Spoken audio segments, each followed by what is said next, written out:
পাঠ্যক্রমে অন্তর্ভুক্ত দ্বাদশ শ্রেণীর রূপনারায়ণের কূলে কবিতাটি আলোচনার জন্য আজ আবার উপস্থিত। কবিতাটি কবিগুরু রবীন্দ্রনাথ ঠাকুরের লেখা।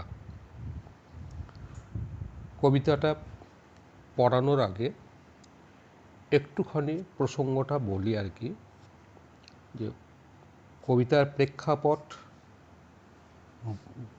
যদি জানা যায় তাহলে কবিতাটা বোঝা আর কি খুব সুবিধা হয়। কবিতাটি রবীন্দ্রনাথের শেষ জীবনের ফসল। শেষ জীবনে কবি বারবারই খুব অসুস্থ হয়ে পড়তেন, একেবারে প্রায় মৃত্যুর দোরগোড়ায় পৌঁছে তিনি আবার ফিরে এসেছেন। এরকম বারবারই ঘটেছে এবং সেই নিজের মানসিক যে অভিব্যক্তি শেষ জীবনে, জীবন সম্পর্কে কবির উপলব্ধি কি, আবার মৃত্যুর দোরগোড়া থেকে ফিরে এসে মৃত্যু সম্পর্কে কবির যে দৃঢ় দার্শনিক বোধ বা প্রত্যয়, সেই সমস্ত কিছু তার শেষ জীবনের কাব্যের অনেক কবিতার মধ্যেই ধরা রয়েছে। এই আরোগ্য, রোগশয্যায়, জন্মদিনে, এই যে কবিতাগুলো, সেই কবিতাগুলো থেকেই এই ধারাটুকু একেবারেই প্রায় স্পষ্ট।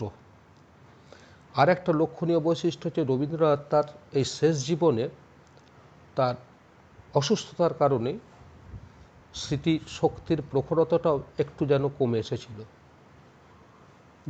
যখন যেমন ভাব আসত মনের মাঝারে সেগুলোই তিনি হয়তো বলে যেতেন। তার পাশে নিত্য যারা সাহচর্যে থাকতেন তারা সেগুলো লিখে রাখতেন।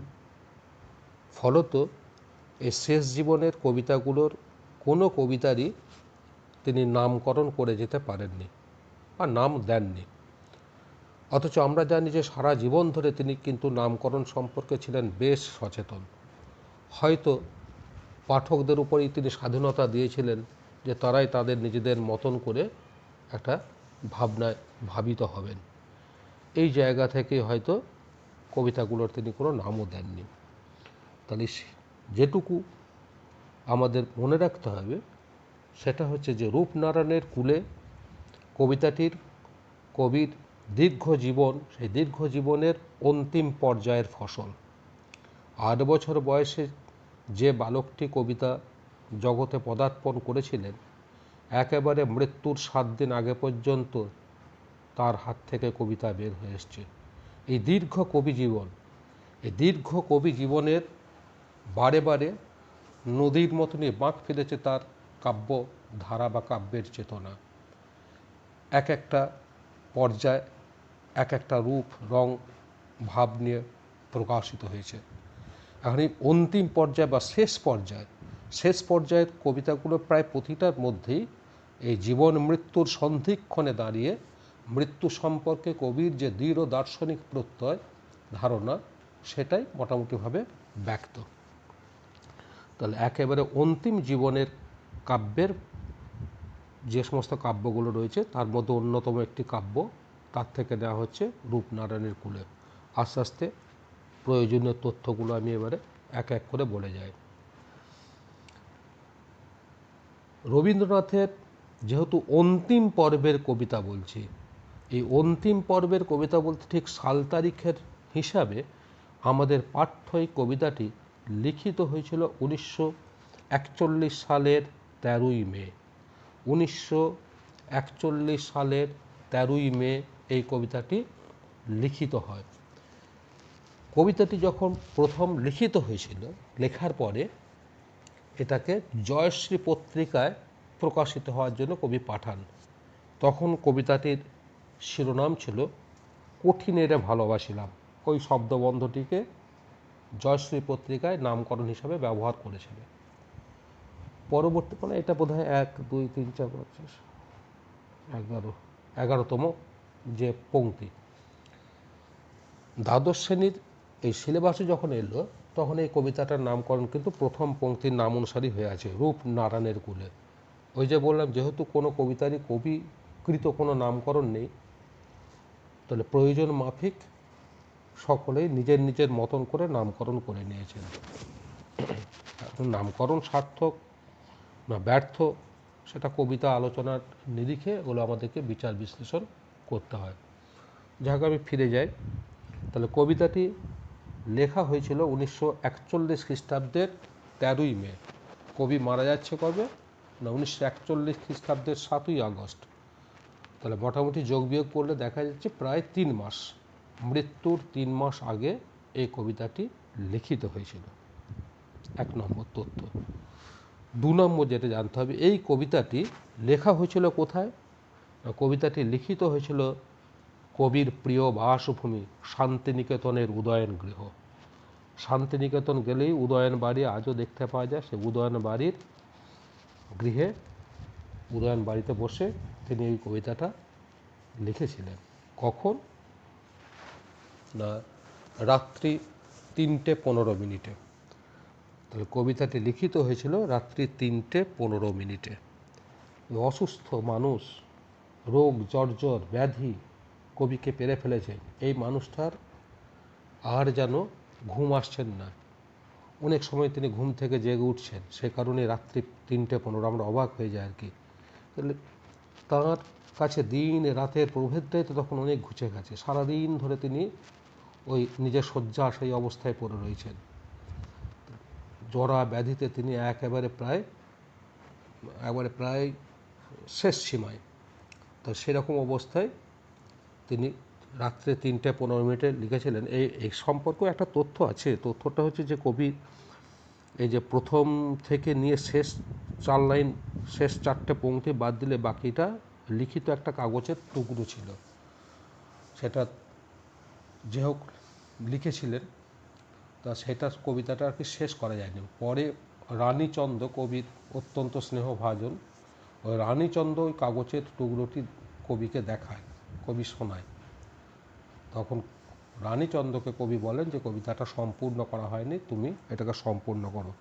পরে শেষ 4টে লাইন কিন্তু রানীচন্দ্র লিখেছিল, এটা আমরা জানি। বেশ, ফিরে আসি।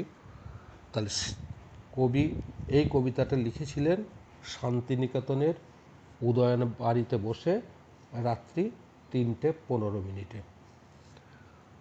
এই শেষ জীবনের লেখা যে কবিতাগুলো, এইগুলো নিয়ে একটি কাব্যগ্রন্থ বের হয়। সেই কাব্যগ্রন্থটির নাম হচ্ছে শেষ লেখা, যেটা কিন্তু কবির জীবদ্দশায় প্রকাশিত হয়নি। রবীন্দ্রনাথের মৃত্যুর পরে এই কাব্যটি প্রকাশিত হয়, একদম পরে রবীন্দ্রনাথের মৃত্যুর অনতি পরেই এই কাব্যটি প্রকাশিত হয়। কাব্যটার নাম হচ্ছে শেষ লেখা। এই শেষ লেখা কাব্যে মোট 15টি কবিতা আছে। 15টি কবিতার মধ্যে আমাদের পাঠ্য এই কবিতাটি হচ্ছে 11 সংখ্যক কবিতা। 15টি কবিতার মধ্যে আমাদের পাঠ্য রূপনারায়ণের কুলে কবিতাটি হচ্ছে 11 সংখ্যক কবিতা। কোনো কবিতারই নাম ছিল না। প্রত্যেক কবিতার মাথাতে একটি করে সংখ্যা নির্দেশ করা ছিল। প্রথম কবিতাটার মাথায় 1, তারপর 2, তারপর 3, এইভাবে এক একটা সংখ্যার ক্রম অনুযায়ী সংখ্যাগুলো আর কি ব্যবহার করা হয়েছিল। আমাদের পাঠ্য কবিতাটি ওই জন্যই 11 সংখ্যক কবিতা। এই প্রাসঙ্গিক তথ্যগুলো কিন্তু আমাদেরকে মাথায় রাখতে হবে, দিয়ে কবিতাটা পাঠ করতে হবে বা পড়তে হবে। এবারে কবিতাটাতে ফিরে যায়। রূপনারায়ণের কুলে। এখন রূপনারায়ণ বলতে স্পষ্টত, যদিও রূপনারায়ণ একটা কি বলে যে নদের নাম, রূপনারায়ণ একবারে কথ্য বাংলায় রূপনারায়ণ কবিতা, এই নদ, তাকে কথ্য বাংলাতে রূপনারায়ণই বলে, তা নদের নাম। এখানে কিন্তু নদ নয়, রূপনারায়ণ বলতে রূপময় জগৎ। এই যে জগৎ, এই জগতের অজস্র দিকে দিকে কত না রূপ, কত না বৈভব ছড়িয়ে ছিটে রয়েছে। তাহলে এই যে প্রবহমান যে রূপময় জগৎ, সেই রূপময় জগৎ হচ্ছে কবির কাছে রূপনারায়ণ। আর কুলে, কুলে মানে হচ্ছে একেবারে শেষ সীমায়, তীরে, এমনি শব্দটি তীরে কিন্তু শেষ সীমায়। তাহলে প্রবহমান রূপময় পৃথিবীর প্রান্ত সীমায় এসে জগৎ জীবন সম্পর্কে কবির যে ধারণা, কবির যে অনুভব, তাই আমরা দেখতে পাবো এ কবিতার বিষয়বস্তু। তাহলে জীবনের প্রান্তবেলায় একেবারে জীবনের শেষ সীমায় এসে উপলব্ধি করছেন, কিসের সম্পর্কে উপলব্ধি? না এই প্রবহমান যে জগৎ। কোন জগৎ? না রূপ বৈভবে বৈচিত্র্যে পরিপূর্ণ যে জগৎ। তাহলে সেই রূপময় জগতের একেবারে প্রান্তবেলায় এসে কবি নিবিড়ভাবে উপলব্ধি করেছেন জীবন মৃত্যু সম্পর্কে যে দার্শনিক উপলব্ধি, সেই তাঁরই কথা, সেই অনুভবের কথা মূর্ত এই রূপনারায়ণের কুলে কবিতাটির মধ্যে। পাঠ করি। রূপনারায়ণের কুলে জেগে উঠিলাম। তাহলে জীবনের সেই প্রান্তবেলায় এসে কবি হঠাৎ করে জাগরণ ঘটল। জাগো ওঠা মানে ঘুম থেকে জেগে ওঠাকেও এখানে নিশ্চিত বোঝানো হয়নি। এই জেগে ওঠা হচ্ছে আসলে আত্মসম্বিতকে ফিরে পাওয়া, আত্মজ্ঞানকে ফিরে পাওয়া। এতদিন পর্যন্ত যেন কোনো এক অজ্ঞানতার অন্ধকারে কবি আচ্ছন্ন ছিলেন। তা হঠাৎ করে এই প্রান্তবেলায় এসে সেই অজ্ঞানতার কুহক জাল ছিন্ন করে কবির মধ্যে সেই আত্মসম্বিত ফিরে এসেছে। কবি তার আত্মজ্ঞানকে ফিরে পেয়েছে। এই আত্মসম্বিত বা আত্মজ্ঞান ফিরে পাওয়াটাকেই কবি এখানে বলেছেন জেগে উঠিলাম। তাহলে কে কোথায় জেগে উঠলেন? না স্বয়ং কবি রবীন্দ্রনাথ ঠাকুর এই রূপময় জগতের প্রান্তবেলায় এসে তিনি তার আত্মসম্বিতকে ফিরে পেয়েছেন, যাকে কবি বলছেন জেগে উঠিলাম। তা জেগে উঠে এবার কি হলো?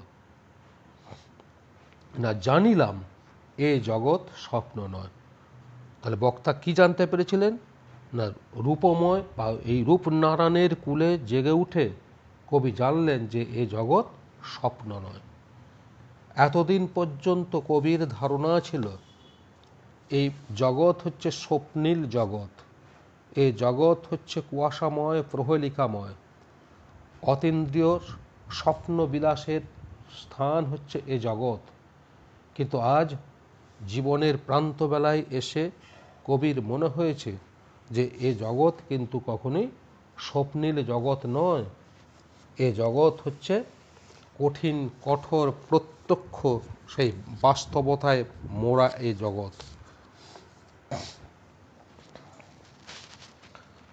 কবি তার নিজস্ব যে অবচেতন বা মগ্ন চৈতন্য, সেই মগ্ন চৈতন্যের দশা থেকে তিনি তার চেতনার জগতে উত্তীর্ণ হয়েছেন। এই উত্তীর্ণ হয়েই তার মনে হয়েছে কি, যে এ জগৎ কোনো স্বপ্নীল জগৎ নয়, বরং বাস্তবের নিষ্ঠুর কষাঘাত সহ্য করতে করতে তার মনে হয়েছে এ পৃথিবী হচ্ছে আসলে দ্বন্দ্ব, দুঃসহ, কঠিন কঠোর বাস্তবের এ পৃথিবী। প্রথম অবস্থায় কবির জগৎ সম্পর্কে যে ধারণা ছিল সেই ধারণাটি ছিল স্বপ্নময়, কিন্তু পরবর্তীকালে তার সেই ধারণার পরিবর্তন ঘটল। প্রথমে তার ধারণা ছিল যে জগৎ স্বপ্ন, আর পরবর্তীকালে তার ধারণা হলো যে জগৎ স্বপ্ন নয়, এ জগৎ হচ্ছে কঠিন কঠোর বাস্তবতায় ভরা, প্রত্যক্ষতায় ভরা এক জগৎ। রক্তের অক্ষরে দেখিলাম, এই রক্তের অক্ষর হচ্ছে রক্ত দ্বারা খোদিত অক্ষর এরকমটা নয়, যে আঘাত বেদনার মধ্য দিয়ে যে পথ, সেই পথ হচ্ছে রক্তের অক্ষর। জীবন মৃত্যুর সন্ধিক্ষণে দাঁড়িয়ে কবির আজকে উপলব্ধি হয়েছে যে দুঃখ বেদনার অতলান্তিক পথ অতিক্রম করে, জীবনের দুর্গম বাধা বন্ধন অতিক্রম করে সকলকেই নিজের রূপ, নিজের পরিচয় খুঁজে পেতে হয়। তাহলে বাধা বিঘ্ন অতিক্রম করবার জন্য যে কঠিন কঠোর মেহনত, যে কঠিন কঠোর পরিশ্রম, সেই পরিশ্রম দিয়েই কবি নিজেকে চিনতে শিখেছেন, নিজেকে বুঝতে শিখেছেন। তার জীবন প্রান্তে উপনীত হয়ে কবির মনে হয়েছে যে জীবনের আর একটা দিকই হচ্ছে কি, যে জীবনের আর একটা দিকই হচ্ছে যে জীবনকে লাভ করবার জন্যে কঠিন কঠোর পরিশ্রম। এই কঠিন কঠোর পরিশ্রমটাকে কবি এখানে বলছেন যে রক্তের অক্ষরে দেখিলাম। রক্তের অক্ষরে কবি নিজের রূপ দেখলেন, তারপরে চিনিলাম আপনারে, নিজেকে তিনি চিনতে শিখলেন। কি করে? আঘাতে আঘাতে বেদনায় বেদনায়। পরিষ্কার পরের পর্যন্ত গেলেই বোঝা যায় যে কবি নিজেকে চিনেছেন আঘাতে আঘাতে বেদনায় বেদনায়। তার যে নিজের এই আত্মদর্শন সম্পূর্ণ হয়েছে। যন্ত্রণার মধ্য দিয়ে তিনি প্রলম্বিত সত্যকে অনুভব করতে শিখেছেন। এতদিন পর্যন্ত তার ধারণা ছিল এ জগৎ হচ্ছে স্বপ্নীল জগৎ, কিন্তু এখন জানলেন যে এ জগৎ প্রত্যক্ষ বাস্তবতায় ভরা। নিজের স্বরূপকে তিনি উপলব্ধি করেছেন কঠিন কঠোর সাধনার, কৃচ্ছ সাধনার পথ অতিক্রম করে, দুঃখ বেদনার পথ পাড়ি দিয়ে, জীবনের দুর্গম বাধা বিপত্তিকে অতিক্রম করে তিনি নিজের আত্মরূপ, আত্মসম্বিতকে চিনতে শিখেছেন। আর চেনার পরই তার মনে হয়েছে যে এই নিজের রূপ দর্শন এমনি এমনি পাওয়া সম্ভব নয়। আঘাতে আঘাতে বেদনায় বেদনায় পরিপূর্ণ হতে হতে এই নিজের রূপকে মানুষ খুঁজে পায়। এখন রবীন্দ্রনাথ ঠাকুর এমন এক ব্যক্তি, তার দীর্ঘ জীবনে তিনি অনেকগুলি আর কি কঠিন মৃত্যুর সংস্পর্শে এসেছিলেন। যে যাদেরকেই তিনি ভালোবেসেছেন, আঁকড়ে ধরেছেন, এক এক করে তার কোল খালি করে দিয়ে তারা সকলেই প্রায় চলে গেছেন।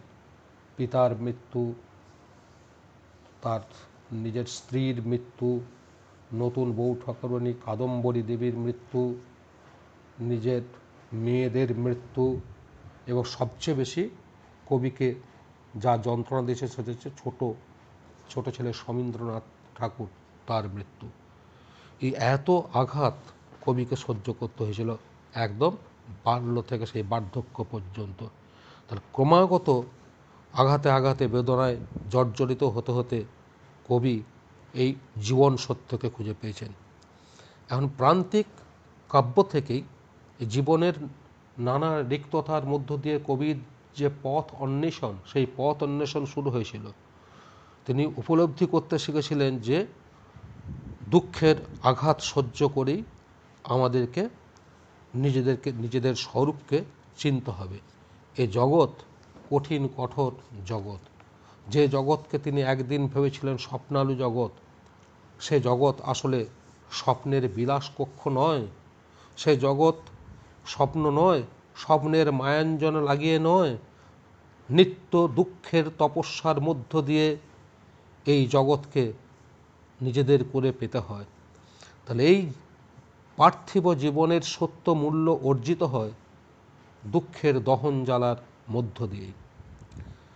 ক্রমাগত দুঃখের অভিঘাতে জীবনের আনন্দ অনুসন্ধান করেছিলেন এই কবি। যে জীবনকে তিনি দেখেছিলেন সে জীবন কঠিন দুঃখের মধ্য দিয়ে কবির কাছে জীবন সত্যের অভিমুখী যেন খুলে দিয়েছিল। কবি উপলব্ধি করেছিলেন মৃত্যুর জীবনের গতিকে রুদ্ধ করতে পারে না। তার ক্ষমতা একটা সীমায়িত ক্ষমতা, কিন্তু জীবনের স্বাভাবিক গতি সে কখনোই রুদ্ধ করতে পারে না। দুঃখের তপস্যার মধ্য দিয়ে জগৎকে চিনতে হয়। মৃত্যু ভয়কে ছিন্ন করে কঠিন সত্যকে তিনি আপন করে নিতে পেরেছিলেন বলেই এই নিজের আত্মদর্শন তার সম্পূর্ণ হয়েছিলেন। কবি বুঝেছিলেন আঘাত আনন্দ, সুখ, দুঃখ জীবন আসবে, কিন্তু সেই সত্যকে বাদ দিয়ে তাকে অস্বীকার করে শুধুমাত্র কল্পনাকে বা স্বপ্নকে আঁকড়ে থাকলে আমাদের চলবে না, এতে জীবনের পূর্ণতা কখনোই আসে না। তাহলে নিজেকে চিনতে গেলে, নিজের দর্শন, নিজের আত্মদর্শনকে পরিষ্কার করতে গেলে আমাদেরকে অনেক কঠিন, কঠোর, আঘাত, বেদনার পথ অতিক্রম করে যেতে হবে। সে পথ অতিক্রান্ত করেছিলেন বলেই কবির এই নিবিড় উপলব্ধি হয়েছিল। সত্য যে কঠিন, কঠিনেরে ভালোবাসিলাম। তাহলে দুঃখের তিমির রাত্রে তিনি বুঝেছিলেন সত্য নিদারুণ কঠিন। এই সত্য নিদারুণ কঠিন জেনেও তিনি কিন্তু সত্যকেই নিবিড় করে আঁকড়ে ধরেছিলেন বাঁচার জন্যে। কারণটাও পরের বলা আছে, যে কবি পরের পংক্তির মধ্যে আমরা পাবো আর কি। তাহলে কবিতার সত্য কঠিন বলতে কবি কি বুঝেছেন না, কবিতাতে সত্য কঠিন বলতে কবি বুঝেছেন যে সত্য আমাদের কাছে সবসময় পরম কাঙ্ক্ষিত নাও হতে পারে। আমরা যাকে কামনা করছি সেটাই আমাদের সামনে এসে ধরা দেবে, এটা নাও হতে পারে। কাঙ্ক্ষিত মানে একান্ত করে যাকে চাইছি বা যাকে আমরা পেতে চাইছি, সেটা হচ্ছে আমাদের পরম কাঙ্ক্ষিত বিষয়। তাহলে জগতের যে সত্য, সেই সত্য কখনই আর কি সব সময় আমাদের সেই কাঙ্ক্ষিত হয় না, সে কারণেই সত্য হচ্ছে কঠিন। তাহলে সত্য কি কঠিন জানেন কবি, জেনেও তিনি তাকে ভালোবেসেছিলেন। এই ভালোবাসার মূল কারণটা কি না, সে কখনো করে না বঞ্চনা। তাহলে সত্য একেবারে কোনো দিন কোনো অবস্থাতেই নিজেকে বঞ্চনা করে না বলেই সত্য স্বপ্রতিষ্ঠিত, দেশ কালে তার রূপের কোনো বদল ঘটে না।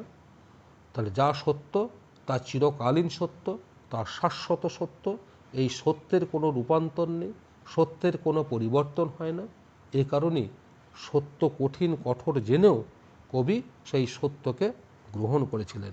তার দৃঢ় বিশ্বাস ছিল যে সত্য আর যাই করুক তাকে বঞ্চনা করবে না।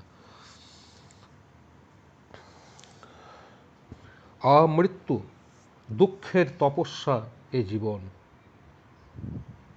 আমৃত্যু, মৃত্যু পর্যন্ত আমাদের এ জীবন নিদারুণ কঠিন কঠোর বাস্তবতায় পরিপূর্ণ আমাদের এ জীবন।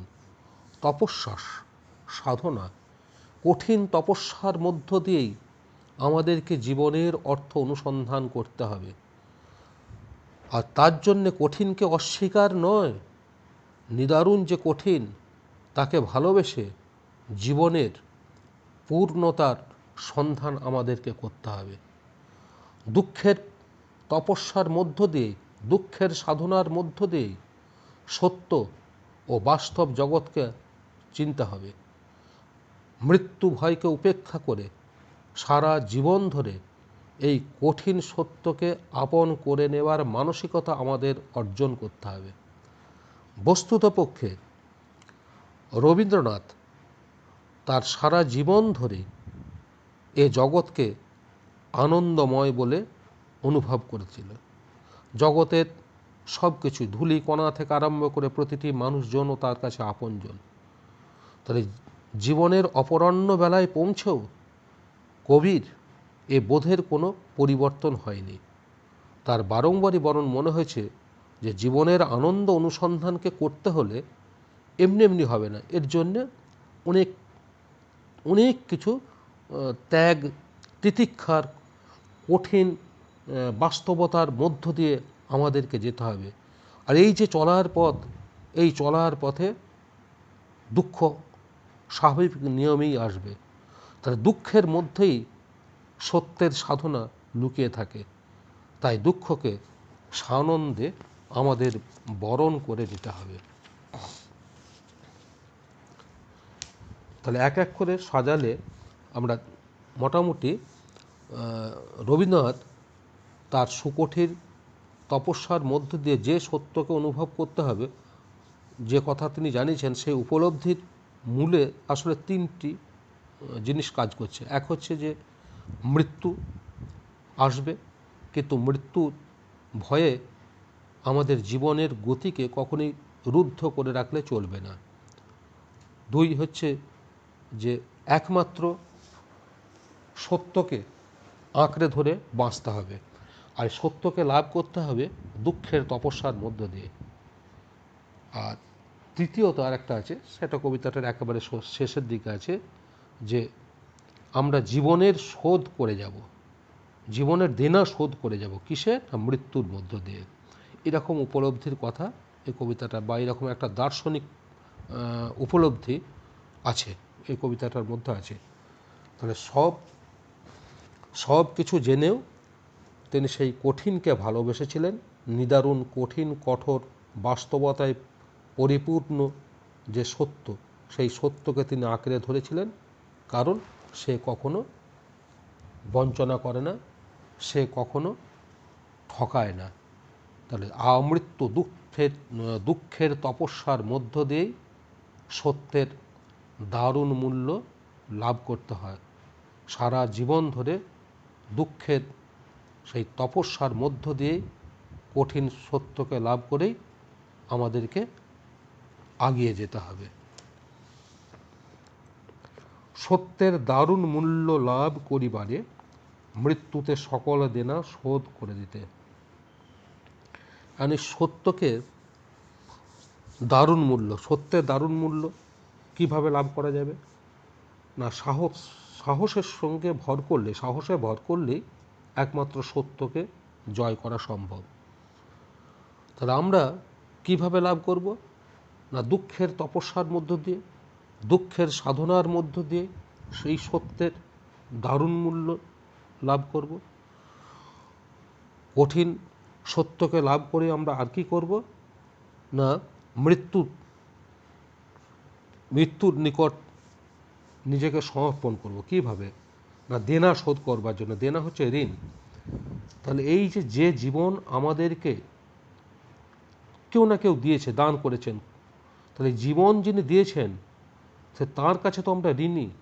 তাহলে সেই ঋণটা হচ্ছে আমাদেরকে শোধ করতে হবে। কখন শোধ করব না? মৃত্যুর মধ্য দিয়েই। এই জীবনের তার যে নৌকা, তার যে সোনার তরীটা যে ভরে উঠেছে, তাহলে এই মহৎ জীবন যিনি দান করেছিলেন তার কাছে তো আমরা ঋণী। তা সেই দেনা শোধ করতে হবে। তাহলে কবিও তার এই পৃথিবীর যাবতীয় দেনা শোধ করে দিতে চান। কোথায় শোধ করবেন না? মৃত্যুর মধ্য দিয়ে। মৃত্যুর মধ্য দিয়েই জীবনের সকল দায়ভার আহুতি দিয়ে যেতে চান। তাই বলেছেন যে মৃত্যুতে সকল দেনা শোধ করে দিতে। তাহলে আমাদের এই জীবন কঠিন কঠোর দুঃখের তপস্যার এই জীবন। তাহলে এই জীবনে সত্যকে লাভ করতে গেলে, সত্যকে অর্জন করতে গেলে আমাদেরকে অনেক দুঃখ যন্ত্রণা আঘাত বেদনার প্রতিঘাত আগেই যেতে হবে। তাহলে প্রকৃত সত্যের তীব্র দহন অতিক্রম করলেই আমাদের আত্মশুদ্ধি ঘটবে, আমাদের আত্মজাগরণ হবে। এই আত্মজাগরণটাই হচ্ছে আসলে সত্যের দারুণ মূল্য। আর জীবনের সমস্ত প্রাপ্ত যা কিছু তিনি পেয়েছেন, যা কিছু আমরা সকলেই অর্জন করেছি, এর জন্যে সেই মহান সৃষ্টিকর্তার কাছে আমরা সকলেই প্রায় ঋণী। তাহলে নিজের মৃত্যুতে জীবনকে সমর্পণ করে দিয়ে এই জীবনেরও সব দেনা তিনি শোধ করতে চান বলে কবিতার নিবিড় উপলব্ধির কথা বুঝিয়ে দিয়েছেন।